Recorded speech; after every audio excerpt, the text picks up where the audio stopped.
আল্লাহ বললেন, তোরা আমার নবীর সুনাম সুখ্যাতিকে থামাবি, তোদের মাধ্যমে আমি বিশ্ব নবীর সুনাম সুখ্যাতি গোটা বিশ্বে বুলন্দ করে দেব।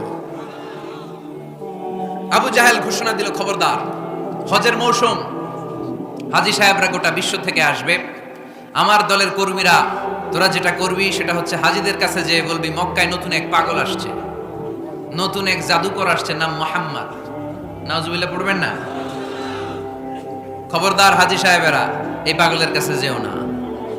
সব হাজিরা গোটা বিশ্ব থেকে এসে মক্কার মিনা প্রান্তরে তাঁবুর ভিতরে ঢুকেছে, আর আবু জাহেলের টিম মেম্বাররা সব তাঁবুর ভিতরে উকি মাইরা কয়, খবরদার, নতুন পাগল আইছে। সবাই কয়, নাম কি? কয়, মুহাম্মদ। নতুন পাগল এসেছে, নাম মুহাম্মদ। নতুন জাদুকর এসেছে, তার নাম মুহাম্মদ। খবরদার, তার কাছে যেও না, তার কথা শোনো না, শুনলে তোমরাও পাগল হয়ে যাবা, তোমরাও পাগল হয়ে যাবা। সে এত বড় জাদুকর, মুহাম্মদ সাল্লাল্লাহু আলাইহি ওয়াসাল্লাম এত বড় জাদুকর, তার জাদু দেখলে, তার কথা শুনলে হাজবেন্ড ওয়াইফের মধ্যে সম্পর্ক বিচ্ছিন্ন হয়ে যায়। সে এত বড় জাদুকর, তার কথা শুনলে বাবা আর ছেলের সম্পর্ক ছিন্ন হয়ে যায়। সে এত বড় জাদুকর, তার কথা শুনলে বন্ধু বন্ধু আলাদা হয়ে যায়। খবরদার হাজী সাহেবরা, তোমরা হজ করতে এসেছো, করো, জমজমের পানি খাও আর খেজুর নিয়ে যাবা বাড়িতে, কিন্তু মুহাম্মদ সাল্লাল্লাহু আলাইহি ওয়াসাল্লামের কাছে যাওয়া যাবে না। আচ্ছা, আপনারা বুঝে শুনে উত্তর দেন। এই যে লক্ষ লক্ষ হাজী মিনার তাঁবুতে বসা, আর আবু জাহেলের লোকটা যে বললো নতুন জাদুকরের নাম মুহাম্মদ, তার কাছে যেও না, এই লক্ষ লক্ষ হাজীরা এর আগে জীবনেও মুহাম্মদ সাল্লাল্লাহু আলাইহি ওয়াসাল্লামের নাম শুনছে? তার মানে মুহাম্মদ সাল্লাল্লাহু আলাইহি ওয়াসাল্লামের নাম তাদের কানে পৌঁছে দেওয়ার দায়িত্ব আবু জাহেল নিজেই নিয়ে নিয়েছে। চিল্লায় এখন ঠিক কিনা? অপপ্রচার প্রচার হয়ে গিয়েছে। আর সবাই মনে মনে ভাবে, কয় কি, এত বড় জাদুকর, হজ করি আর না করি, আরে না দেখে যাওয়া যাবে না। হজ তাড়াতাড়ি কোন রকম সাইরা এই জাদুকরের কাছে আগে যাব, দেখি কেমন জাদু দেখায়, দেখি কত বড় ম্যাজিশিয়ান, দেখি তো কত বড় পাগলের। কারণ আল ইনসানু হারিসুন আলা মা মুনিআ, মানুষকে যেটা নিষেধ করা হয় বেশি, মানুষ এটা করতে চায়। যদি বলি ওদিকে যাবি না, ওর বাপের কিরা ওদিকে যাবে, ঠিক কিনা? এটা আমাদের স্বভাব, আমাদের খাসলা, আমাদের বৈশিষ্ট্য, যেটা আমাদেরকে নিষেধ করা হয় বেশি, ওটা করতে মন চায়। সব হাজিরা মনে মনে ভাবলো, আমরা যাব যাব, তোরা যতই বলিস না কেন যাব যাব, হজের পরে অবশ্যই যাব। দেখা গেল হজের পরে বিশ্বনবী মুহাম্মদুর রাসূলুল্লাহ সাল্লাল্লাহু আলাইহি ওয়াসাল্লামের বাড়ির সামনে বিশাল বড় গ্যাদারিং শুরু হয়েছে। সবাই লাইন ধরে দেখা করতে গেছে। দেখা করতে যে বিশ্বনবীর চেহারা দেখে প্রথম নজরেই সব পাগল। চাঁদের চেয়ে সুন্দর তুমি নবী আমার কামলিওয়ালা, চাঁদের চেয়ে সুন্দর তুমি নবী আমার কামলিওয়ালা, দুজা তুমি প্যারা নবী সাল্লে আলা, দুজাহানের বাদশাহ তুমি প্যারা নবী সাল্লে আলা, চাঁদের চেয়ে সুন্দর তুমি নবী আমার কামলিওয়ালা। সুবহানাল্লাহ পড়েন। এত সুন্দর চেহারা, বিষ্ণু ঈসা ইসলামের চেহারার মতো এরকম চেহারার মানুষ পৃথিবীতে আছে? দ্বিতীয়টা, অনেকে বলে সাইয়েদনা ইউসুফ আলাইহিস সালামের চেহারা নাকি বেশি সুন্দর। সুন্দর ঠিক, কিন্তু আমার নবীর চাইতে বেশি নয়। বিষ্ণু বলতেন, আনা মালিহুন ওয়া আখি ইউসুফু সাবিহুন, আমার ভাই ইউসুফ হচ্ছে সবিহ, সবিহ মানে সাদা সুন্দর ধবধবে, আর আমি হচ্ছে মালিহ, মালিহ মানে এসেছে মিলহন থেকে, মিলহন মানে লবণ, মানে লাবণ্যময় সুন্দর। আমার ভাই ইউসুফ নবী সাদা সুন্দর, আমি লাবণ্যময় সুন্দর। কোনটার দাম বেশি? লাবণ্যময় সুন্দরের দাম বেশি। সাইয়েদনা ইউসুফ আলাইহিস সালামের চেহারা দেখে মিশরের মেয়েরা লেবু কাটতে যে বা কমলা কাটতে যে, আনার কাটতে যে, কমলা কাটতে যে আঙ্গুল কেটে ফেলেছিল। কোরআন তার সাক্ষী। ওয়া কাত্তা'না আইদিয়াহুন। আম্মা জান আয়েশা রাদিয়াল্লাহু তাআলা আনহা যখন এই ঘটনা শুনেছেন, তিনি মিশরের মেয়েদেরকে ডাক দিয়ে বলেছেন, ও মিশরের মেয়েরা, তোমরা ইউসুফ নবীর সৌন্দর্য দেখে লেবু কাটতে যে আঙ্গুল কেটেছো, আমার স্বামী পেয়ারা নবী মুহাম্মদ রাসূলুল্লাহর চেহারা যদি তোমরা দেখতা, তাহলে লেবু কাটতে যে আঙ্গুল নয়, কলিজাটা কেটে টুকরা টুকরা করে দিতা। আবার আম্মা জান আয়েশা বলতো, লাকুম শামসুন ওয়া লানা শামসুন, তোমাদের জন্য একটা সূর্য আছে, কিন্তু আমি আয়েশার জন্য আলাদা একটা সূর্য আছে। তোমাদের সূর্যটা প্রতিদিন সকালবেলা পূর্ব আকাশে উদিত হয়ে গোটা দুনিয়াটারে আলোকিত করে দেয়, আর আমার সূর্যটার নাম হলো মুহাম্মদ সাল্লাল্লাহু আলাইহি ওয়াসাল্লাম। মসজিদে নববীতে এশার নামাজের পরে আমার সূর্যটা আমার ঘরে উদিত হয়। তোমাদের সূর্য সকালবেলা পূর্ব আকাশে ওঠে গোটা দুনিয়াটারে আলোকিত করে। আমার সূর্য মুহাম্মদ এশার নামাজের পরে আমার ঘরের ভেতরে যখন উকি দেয় আমার পুরো ঘরটারে আলোকিত করে দেয় কে? এত সুন্দর চেহারা ছিল, ওনার চেহারার নূর দিয়ে হারানো সুই খুঁজে পেয়েছে বিশ্বনবীর স্ত্রীরা। চিল্লায় করে আল্লাহু আকবার। বিশ্বনবীর চেহারার সৌন্দর্যের সাথে কারো সৌন্দর্যের কোনো মিল হবে? No comparison with our beloved prophet Muhammad sallallahu alayhi wasallam. Whether it's the fitness, whether it's the appearance, whether it's the status, no comparison with our prophet. এটা ফিটনেসের দিক থেকে হোক, এটা চেহারার সৌন্দর্যের দিক থেকে হোক, এটা কণ্ঠস্বরের ঝংকারের দিক থেকে হোক, সম্মান আর মর্যাদার দিক থেকে হোক, আমার নবীর সম্মানের ধারে কাছেও সম্মান পৃথিবীর কারো হতে পারে না। চিল্লায় বলেন ঠিক কিনা? এজন্য আল্লাহ বললেন ওয়া রাফা'না লাকা যিকরাক। নবী আপনার সম্মান বাড়াতে বাড়াতে আমি আকাশচুম্বী করেছি। লোকজন সব যে বিশ্বনবীর দরবারে লাইন ধরেছে, হাজিরা সব বিশ্বনবীর কাছে যে চেহারা দেখেই কুপকার, বাকি জিনিস তো পরে। অনেকে আছে না, চেহারা দেখলেই মানুষ পাগল হয়ে যায়, আছে না নাই? চেহারা দেখেই পাগল, চেহারা দেখেই পাগল। তারপর তারা মিলাতে লাগলো। মিনার তাবুতে আবু জাহেলের কর্মীরা ঘোষণা দিয়েছিল এলাকায় মুহাম্মদ নামে পাগল এসেছে। তারা মিলায়ে দেখে না, এই মহামানব কোনোদিন পাগল হতে পারে না, কারণ পাগলের চুলগুলো থাকে উস্কো খুস্কো, ঠিক কিনা? আমার নবী সাল্লাল্লাহু আলাইহি ওয়াসাল্লামের চুল উস্কো খুস্কো ছিল? কত সুন্দর চুল আঁচড়ে রাখতেন, জাইতুনের তেল দিতেন, আতর ঢেলে মাথার শীতির মধ্যে ঢেলে দিতেন, কপাল বেয়ে বেয়ে পড়তো, আর যেখানে সেজদা দিতেন সেজদার জায়গা আতরের ঘ্রাণে আমোদ হয়ে যেত। হাতের তালুতে পারফিউম মাখতেন, আর মানুষের সাথে মুসাফা করলে যার সাথে মুসাফা তার হাতের সাথে নবীর ব্যবহৃত পারফিউমের ঘ্রাণ ছুটে যেত। এত পরিচ্ছন্ন ছিলেন তারা। বিশ্বনবীর চেহারার সাথে আবু জাহেলের বক্তব্যের মিল খুঁজে পায় না। তারা বলে না, এই লোক কখনো পাগল হতে পারে না। পাগলের চুল থাকে উস্কো খুস্কো, জামা থাকে ছিঁড়া ফাড়া, গায়ের মধ্যে থাকে ময়লা। পাগল কখনো দাঁত মাজে না। কিন্তু বিশ্বনবীর মুচকি হাসির ফাঁক দিয়ে দাঁতের দিকে তাকালে মানুষগুলো সব পাগল হয়ে যায়। স্মাইল দিতেন বিশ্বনবী, স্মাইল, মুচকি হাসি, তাবাসসুম। বিশ্বনবীর মুচকি হাসি দেখলে মানুষ পাগল হয়ে যেত, পাগল পাড়া হয়ে যেত। তারা বলে না না, এ মহামানব তো কখনো পাগল হতে পারে না। আবার মিলাতে লাগলো। আবু জাহেলের কর্মীরা বলেছিল এটা নাকি বড় জাদুকর, কিন্তু তারা বলে না না, এই অসাধারণ লোকটা জাদুকর হতে পারে না, সে তো কোনো মন্ত্র পড়ে না। জাদু করার জন্য মন্ত্র পড়ার দরকার আছে না নাই? বিষ্ণুবী কি মন্ত্র পড়তো? বিষ্ণুবী কি পড়ে শোনাতো? চিল্লায় বলেন, কি পড়ে শোনাতো? কোরআন শোনাতো। এত সুন্দর কণ্ঠ ছিল বিশ্বনবীর, পাগল হয়ে যেত মানুষ শুনতে শুনতে, পাগল পাড়া হয়ে যেত, বিমুগ্ধ হয়ে যেত। তারা সবাই বলতে আরম্ভ করলো, আবু জাহেল তুমি মিথ্যাবাদী, তবে তোমাকে ধন্যবাদ এরকম একটা মানুষের সাথে পরিচয় করিয়ে দেওয়ার জন্য। সুবহানাল্লাহ কইলেন না? আমরা মেনে নিতে পারলাম না সে পাগল নয়, জাদুকর নয়, সে হলো এই জামানার পয়গাম্বার। আমরা পড়ে নিলাম লা ইলাহা ইল্লাল্লাহু মুহাম্মাদুর রাসূলুল্লাহ সাল্লাল্লাহু আলাইহি ওয়াসাল্লাম। ওয়া রাফা'না লাকা যিকরাক। নবী হে, এইভাবে আমি আপনার সম্মানকে বাড়িয়েছি। হাইসুমা যুকিরতু যুকিরতা মাই। নবী যেখানে আমার নাম নেওয়া হবে, আমার পরপর আপনার নামও নেওয়া হবে। পড়েন সুবহানাল্লাহ। যেখানে আমার আল্লাহর নাম, তারপরে আমার নবীর নাম আছে না নাই?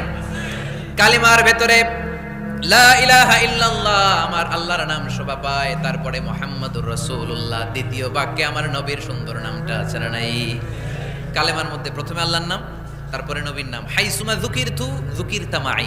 নবী কিভাবে আপনার মর্যাদা আমি বাড়াবো জানেন? যেখানে আমি ওইখানেই আপনি। যেখানে আমার নাম নেওয়া হবে তারপরেই সৃষ্টিকুলের মধ্য থেকে শুধু আপনার নাম নেওয়া হবে। সুবহানাল্লাহ পড়েন। আপনার উম্মতেরা গোটা বিশ্বে সালাত আদায়ের জন্য আজান দিবে। আজানের প্রথম 4 বাক্যে আমি আল্লাহর বড়ত্ব, আল্লাহু আকবার। তারপরের 2 বাক্যে আমি ছাড়া কোনো ইলাহা নাই, এটার সাক্ষ্য দেয়া হবে। তারপরের 2 বাক্যে সবাই সাক্ষ্য দিতে বাধ্য, আপনি ছাড়া দুনিয়ায় আর কোনো শেষ রাসূল নাই। তার মানে আজানের মধ্যেও আমার আল্লাহর নামের পরে আমার নবীর নাম আছে না নাই? এরপর আমরা একামত দিয়ে জামাত শুরু করি। এই জামাতের আগে যে একামতটা দেই, এই একামতেও আল্লাহর নামের পরে আমার নবীর নামটা আছে না নাই? আল্লাহু আকবার, আল্লাহু আকবার। আশহাদু আন লা ইলাহা ইল্লাল্লাহ আশহাদু আন্না মুহাম্মাদার রাসূলুল্লাহ সাল্লাল্লাহু। তার মানে আজানে আমার নামের পরে আপনার নাম, ইকামতে আমার নামের পরে আপনার নাম। নামাজের শেষে যখন আমরা শেষ বৈঠকে বসি সেখানে বিশ্বনবীর উপর দুরূদ আছে না নাই? তার মানে সব জায়গায় বিশ্বনবীর নাম নেওয়াকে আবশ্যক করে দিয়েছে কে? নবী। হে, এই গোটা বিশ্বের ভেতরে সূর্য উঠবে, সূর্য ডুববে, শীত যে গ্রীষ্ম আসবে, দিন যে রাত আসবে, এক মুহূর্তের জন্য আপনার নামের আলোচনা থামবে না। চিল্লায় বলো ঠিক কিনা? রাফা'না লাকা যিকরাক, I have dignified your status very high, very high। অনেক উপরে নিয়েছি, আকাশ বাতাস ছাপিয়ে, সাত আকাশ কাঁপিয়ে আরশ পর্যন্ত আমি আপনার মর্যাদাকে বুলন্দ করেছি। এই পৃথিবীতে যত আসমানি কিতাব এসেছিল সবগুলো আসমানি কিতাবে বিষ্ণুনবীর নাম উল্লেখ করেছে কে? তার মানে তাওরাতের ভেতরে বিষ্ণুনবীর নাম আছে না নাই? ইনজিলে, জাবুর, সুহুফে ইব্রাহিম, সুহুফে মূসা আল্লাযী ইয়াজিদুনাহু মাকতুবান ইনদাহুম ফিত তাওরাতি ওয়াল ইনজিল। ইহুদিরা খ্রিস্টানরা বিষ্ণুনবীর মানতে চাইতো না। তারা বলতো মুহাম্মদ তোমার নাম তো আমাদের কিতাবে নাই। বিষ্ণুনবী বললেন পড়ো। তারা পড়তে পড়তে বিষ্ণুনবীর জায়গাটা লুকিয়ে রাখতো, যেখানে বিষ্ণুনবীর নাম ওরা এভাবে ধরে রাখতো। বিষ্ণু ইসা ইসলাম এক সাহাবাকে বললেন আমি তো ওদের ভাষা বুঝি না, তুমি ওদের ভাষা বুঝে দেখো কোন জায়গায় চোরামিটা করে। প্রতিটা কিতাবের প্রতিটা পাতায় পাতায় বিষ্ণুনবীর নাম আছে না নাই? সাইয়েদনা আদম আলাইহিস সালাম থেকে শুরু করে ঈসা আলাইহিস সালাম পর্যন্ত যত নবী এসেছে সব নবী সুসংবাদ দিয়েছে যে একজন নবী আসবে, যেই নবী আসার মধ্য দিয়ে এই আম্বিয়া আলাইহিমুস সালাম পৃথিবীতে আসার যে ধারাবাহিকতা, এই সিলসিলা, এই চেইনকে আল্লাহ তাআলা কাট আপ করে দিবে। সাইয়েদনা আদম তার বংশধরদেরকে বলেছে, নূহ আলাইহিস সালাম তার প্রজন্মকে বলেছে, ইব্রাহিম আলাইহিস সালাম তার জেনারেশনকে বলেছে, মূসা আলাইহিস সালাম বনি ইসরাইলকে শুনিয়েছে। সর্বশেষ সাইয়েদনা ঈসা আলাইহিস সালাম এসে বলেছে ইয়াতি মিন বাদি ইসমুহু আহমদ, আমার পরে এমন এক নবী আসবে তার নাম, চিল্লায় বলেন আহমদ বড় বিশ্বস্ত, সে কোন বন্ধু বলো বেশি বিশ্বস্ত, সে কোন বন্ধু বলো বেশি বিশ্বস্ত, কার কাছে মন খুলে দেয়া যায়, কার কাছে প্রাণ খুলে বলা যায়, হওয়া যায় অতি আশ্বস্ত, তার নাম আহমদ বড় বিশ্বস্ত। সুবহানাল্লাহ পড়ে। ইয়াতি মিন বাদি ইসমুহু আহমদ, আমার পরে এমন এক নবী আসবে তার নাম হবে আহমদ। এই নবীর পরে আর কোন নবী আছে? চিল্লায় বলেন লা নবিয়্যা বাদি ওয়ালা রাসূলা, আমার পরে কোনো নবীও নাই, আমার পরে কোনো রাসূলও নাই। তবে আমার পরে যদি নবী হওয়ার যোগ্যতা কারো থাকে, আমার উমরে ফারুক নবী হওয়ার যোগ্যতা রাখে। কোন নবী নাই, খাতামুন নবিয়্যিন, আমার পরে কোনো নবী নাই। তার মানে বিশ্বনবীর জীবনের 3 নম্বর নিয়ামত হলো রাফা'না লাকা যিকরাক, মর্যাদা আমি বাড়াতে বাড়াতে বাড়াতে বাড়াতে নবী অনেক উপরে নিয়েছি। আবার আল্লাহ আমাদেরকে ডেকে বললেন, ও ইমানদার বান্দারা শোনো, আমি স্বয়ং আল্লাহ তাআলা আমার ফেরেশতা বাহিনী নিয়ে এই নবীর উপরে স্বয়ং আমি দুরূদ পড়ি। ইন্নাল্লাহা ওয়া মালাইকাতাহু ইউসাল্লুনা আলান নবী ইয়া আইয়ুহাল্লাযীনা আমানু সাল্লু আলাইহি ওয়া সাল্লিমু তাসলিমা। পড়েন আল্লাহুম্মা সাল্লি আলা মুহাম্মদ ওয়া আলা আলি মুহাম্মদ কামা সাল্লাইতা আলা ইব্রাহিম ওয়া আলা আলি ইব্রাহিম ইন্নাকা হামিদুম মাজিদ। আল্লাহুম্মা বারিক আলা মুহাম্মদ ওয়া আলা আলি মুহাম্মদ কামা বারাকতা আলা ইব্রাহিম وعلى آل إبراهيم إنك حميد مجيد। চিৎকার করে পড়েন সুবহানাল্লাহ। এমন নবী যে নবীর উপর আল্লাহ নিজেই দুরূদ পড়ে, ফেরেশতারা পড়ে, এজন্য আমাদের উপর আর দরকার আছে না নাই? আবার আল্লাহ বললেন নবী আপনি এমন নবী যেই নবীকে আমি হাউজে কাউসার দিয়েছি, লক্ষ লক্ষ নবীদের কাউরে কিয়ামতের দিন আমি হাউজে কাউসারের মালিক বানাবো না, শুধুমাত্র কেবলমাত্র একমাত্র আপনি ছাড়া। ইন্না আ'তাইনাকাল কাউসার ফাসাল্লি লিরাব্বিকা ওয়ানহার ইন্না শানিআকা হুয়াল আবতার। সুবহানাল্লাহ পড়েন। এই হাউজে কাউসারের পানি খেতে চান, পান করতে চান? বিশ্বনবী না দিলে খাইতে পারবো আমরা? হাউজে কাউসার পান করতে চান কারা? হাত তুলে দেখান।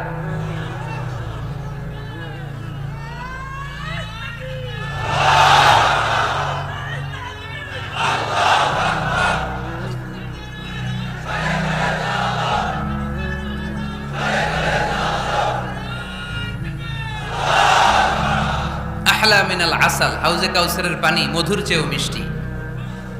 আবরাদু মিনাস সালজ, বরফের চাইতেও ঠান্ডা। আবিয়াদু মিনাল লাবান, দুধের চাইতেও সাদা। মান শারিবা মিনহা শারবাতান লাম ইয়াজমা আবাদা, এক ঢোক হাউজে কাউসারের পানি যে খাবে চিরকালের জন্য তার গলার তৃষ্ণা মিটে যাবে। ওই হাউজে কাউসার বিশ্বনবীকে দিয়ে বিশ্বনবীর মর্যাদা বাড়িয়েছে কে? আবার আল্লাহ বললেন, নবী, পৃথিবীর অনেক নবীকে আমি নৈতিক বিজয় দান করেছি, কিন্তু সবাইকে আমি রাজনৈতিক বিজয় দান করি নাই। আপনাকে আমি এমন নবী করে দুনিয়ার বুকে পাঠিয়েছি, আপনাকে আমি নৈতিক বিজয় দান করেছি, পাশাপাশি রাজনৈতিক বিজয় দান করেছি। সুবহানাল্লাহ। বিশ্বনবী একাধারে যেমনি মসজিদে নববীর ইমাম ছিলেন, পাশাপাশি মদিনার রাষ্ট্রের প্রেসিডেন্ট ছিলেন, ঠিক কিনা? তার মানে ইমাম বা নেতা এমন হওয়া দরকার যে নামাজও পড়াতে পারে, আবার সমাজও শাসন করতে পারে, ঠিক কিনা? এমন নেতার দরকার আছে না নেই? এজন্য বিশ্বনবী বললেন, রাব্বি আদখিলনি মুদখালা সিদকিন ওয়া আখরিজনি মুখরাজা সিদকিন ওয়াজআলনি মিন লাদুনকা সুলতানান নাসীরা। ও আল্লাহ, আপনি আমারে সত্যতার সাথে মক্কায় রাখেন, বের করলেও সত্যতার সাথে বের করেন, আর আপনি আমাকে বিজয়ী শক্তি দান করেন। বিজয়ী শক্তি, রাজনৈতিক শক্তি বিশ্বনবী আল্লাহ তাআলার কাছ থেকে দোয়া করে চেয়ে নিয়েছেন। চিল্লায় বলেন ঠিক কিনা? রাজনৈতিক শক্তির দরকার আছে না নাই? দরকার আছে। তা আস্তে করে বললেন কেন? রাজনৈতিক শক্তি থাকার দরকার আছে না নাই? দেখেন, বাংলাদেশ সৃষ্টি হয়েছে কত সালে বলেন? কত সাল? বাংলাদেশের বার্থডে কবে? 1971-এ। এই 71 সালের পর থেকে আমাদের বাংলাদেশে সুদ আছে না নাই? কিন্তু সুদের বিরুদ্ধে ওয়াজ আছে না নাই? আলেম ওলামারা আজীবন সুদের বিরুদ্ধে ওয়াজ করছে। আমরা ওয়াজ আগে করতাম, এখন করতেছি, সামনেও করব, মাগার সুদ মরবে না। এর কারণ যেটা আইন করে প্রণয়ন করা হয় ওইটা ওয়াজ করে মারা যায় না, ওইটারে আইন করে নষ্ট করতে হয়। চিল্লায় বলেন ঠিক কিনা? আমি সারা জীবন সুদের বিরুদ্ধে ওয়াজ করলে সুদ যাবে না, কিন্তু দেশনেত্রী মাননীয় প্রধানমন্ত্রী যদি কালকে ঘোষণা দেয় বাংলাদেশের কোনো ব্যাংকে ব্যাংকিং ফিনান্সিয়াল ট্রানজাকশনে কোনো সুদ চলবে না, তার পরের দিন থেকে বাংলাদেশে কোনো সুদ থাকবে না। চিল্লায় বলেন ঠিক কিনা? এজন্য সাইয়েদনা ওমর ফারুক বলতেন, ইন্নাল্লাহা লা ইয়াযাউ বিল কুরআন মা ইয়াযাউ বিস সুলতান। আল্লাহ মাঝে মাঝে ক্ষমতার মাধ্যমে এমন কিছু করে যেটা আল্লাহ কোরআনের মাধ্যমেও করে না। চিল্লায় বলেন ঠিক কিনা? কালকে যদি ঘোষণা হয়ে যায় 5 ওয়াক্ত নামাজ যদি না পড়া হয় 5 বেদ। কয় বেদ? চেয়ারম্যান না পড়লে চেয়ারম্যানের পিছনে 5 বেদ, এমপি না পড়লে এমপির পিছনে 5 বেদ। কথা বলেন? মাননীয় প্রধানমন্ত্রী যদি এটা ঘোষণা দিয়ে দেয় যে কালকে থেকে নামাজ না পড়লে 5 বেদ, এটা সবার জন্য এই আইন। একটা বেনামাজি খুঁজে পাওয়া যাবে? সব কই দৌড়াবে মসজিদে, অজু থাকলেও দৌড়, না থাকলেও দৌড়। কারণ মায়ের উপরে কোনো ওষুধ আছে? কথা বলেন? কারণ মায়েরে ভিটামিন আছে, মায়েরে কি আছে? এজন্য ইন্নাল্লাহা লা ইয়াযাউ বিল কুরআন মা ইয়াযাউ বিস সুলতান। মাঝে মাঝে আল্লাহ ক্ষমতা দিয়ে এমন কিছু করে যেটা মাঝে মাঝে আল্লাহ কোরআন দিয়েও করে না।